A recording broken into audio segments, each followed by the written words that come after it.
All right, everyone. The other day we did have some strikes on Yemeni Houthis over in the nation of Yemen, of course, by U.S. forces. Now, I am anti-war. I'm not anti every conflict if it's fully defensive, it's on behalf of an important ally, it can be justified. This is kind of one of those cases, but it's really much more nuanced than that. Of course, it was effectively Israel deciding to haul off the Palestinians after the Gaza incursion into Israel that led the Yemeni Houthis to become openly hostile towards them. Not my fight, not my country, it has nothing to do with me.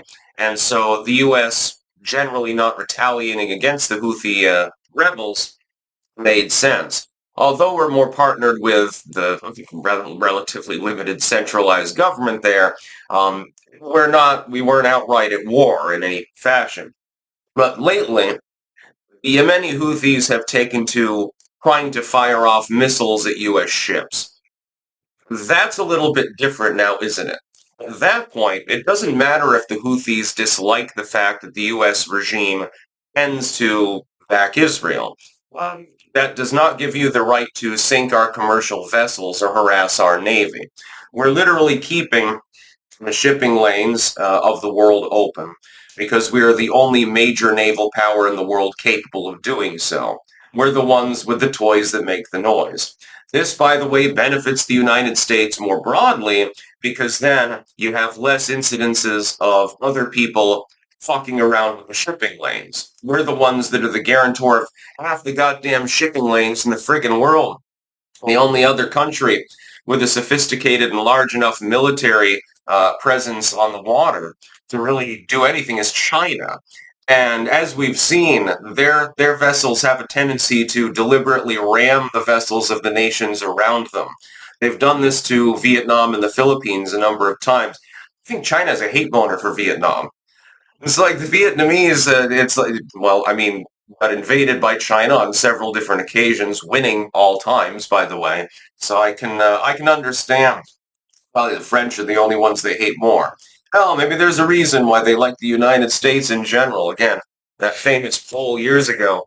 People in Vietnam like the United States more than people in the United States do. I couldn't believe it when I read it.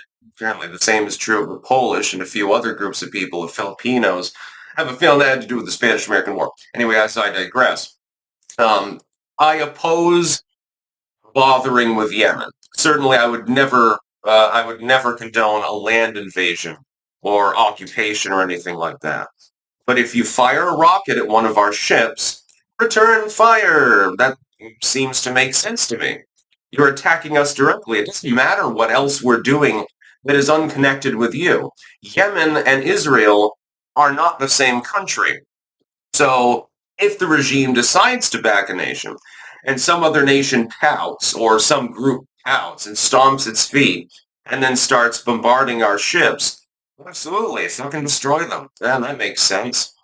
Does it maybe benefit third party countries in the diplomatic and military sense that I may not agree with, like Saudi Arabia? Yeah, of course.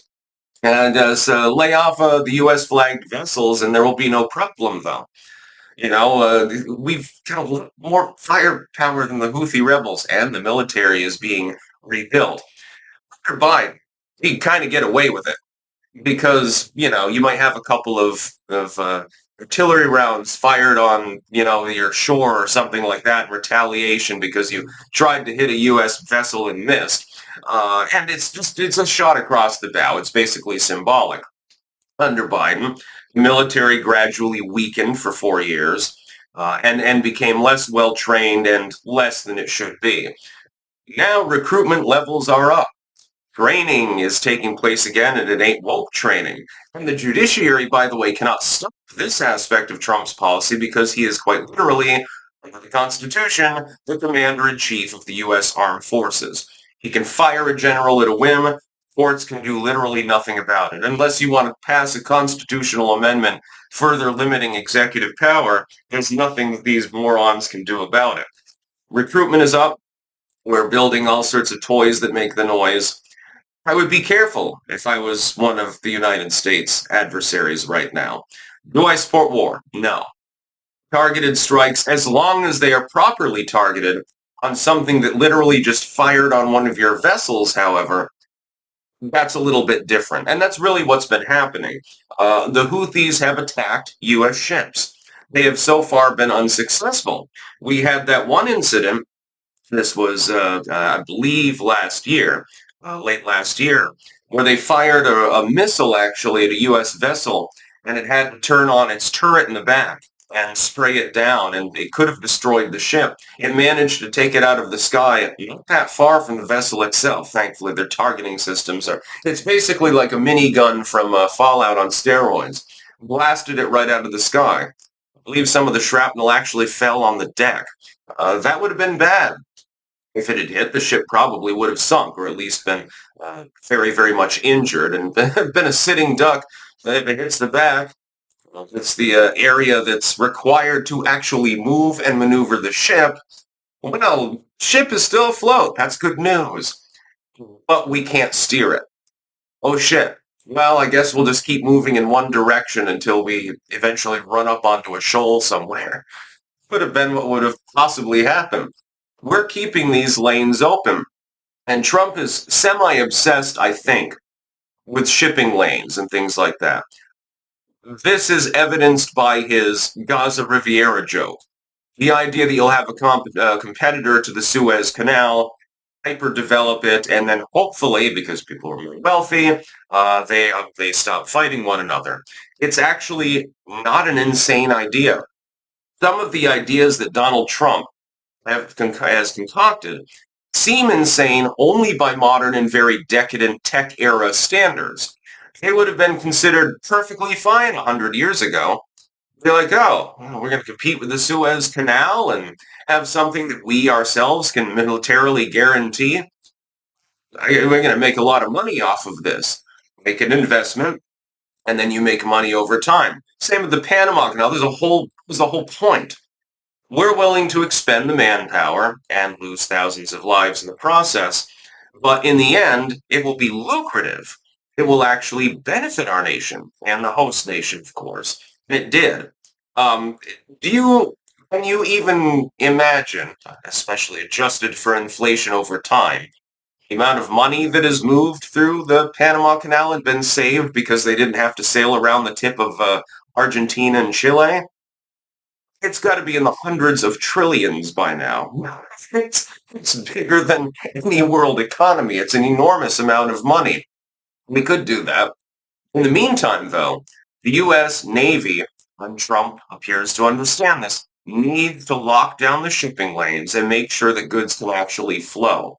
We are the only ones capable of doing it. We're the only ones with enough technology, manpower, and enough tonnage, enough ships to actually do so. You may know that I really like ships as well. I like nautical themes. I really love to redecorate the office and have like a ship's wheel and an anchor behind me and stuff like that. But he understands this. Now, the pacifist in me, of course, is like, hey, we could just avoid the area.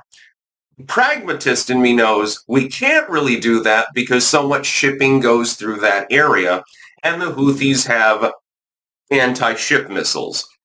This is a problem for us because if they start bullseyeing us, the real problem would be if they successfully do bullseye, like let's say they take a destroyer out or something like that. Well, then that means war. That doesn't mean targeted strikes at that point. That means outright invasion.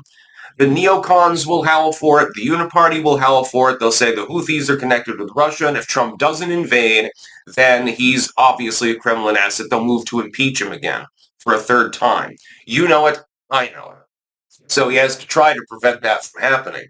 Thankfully, our ships are pretty resistant to such attacks, but not the commercial ones. Imagine an oil tanker gets blown out of the water. Well, then again, you got a real big problem at that point. That's about all. Peace out.